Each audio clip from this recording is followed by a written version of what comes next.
I have a series of episodes where they're sort of like outside the realm of the show a little bit, like the limo, like the subway, and like the airport. Because Larry and Jerry's domain was so powerful, you know, the apartment and those stories were so powerful that I was always trying to find a way to sort of put my stamp on the episode in some way. And the airport was one of those episodes where I thought, let's see if we can play with the form a little bit. And it turned out to be fine. You know, you could actually get an airplane set. Like, who knew these things? You can get a subway car, you can get an airplane set. We didn't know that at the time, you know. There's a guy who lives in the valley who's got an airplane set. That's what he does. When you want an airplane, you call this guy and he brings you an airplane set. Excuse me. I think you're in my seat. Oh, really? My mistake. My mistake.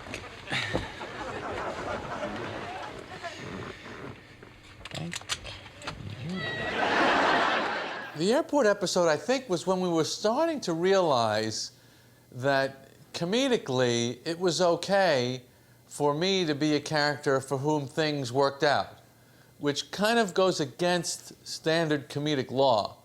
I mean, if you watch Laurel and Hardy or Charlie Chaplin or the Marx Brothers, things aren't supposed to really work out. They're supposed to completely implode.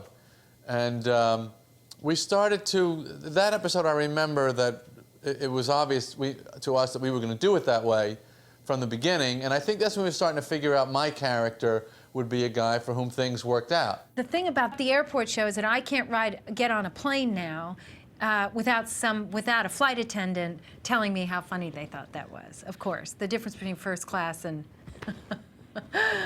and coach. Excuse me. I've got to go to the bathroom. I've got to go to the bathroom. I'm sorry. What was that? Do you Hey!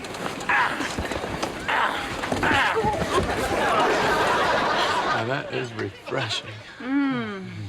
Would you care for some slippers? Sounds lovely.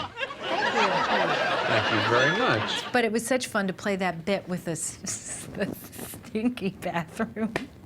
And everybody can relate to that.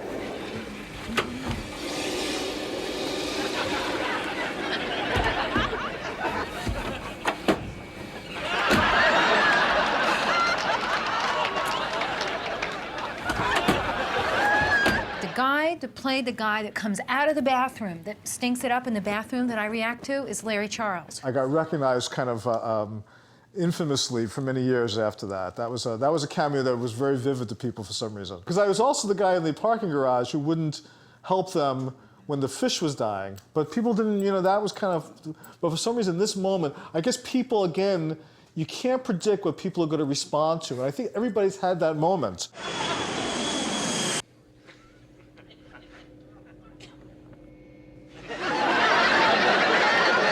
We went to the lower lot down here, just literally parallel to where Gilligan's Lagoon was for Gilligan's Island.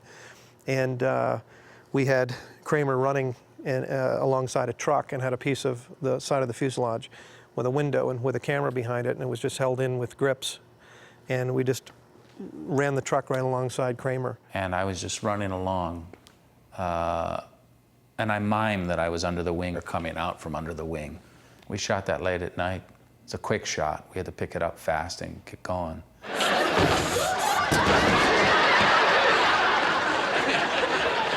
You guys ready?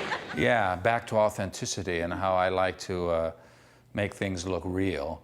I did that on one take, and I hadn't practiced. I just got up there and let myself come through. And I got a bit of a burn on my bottom.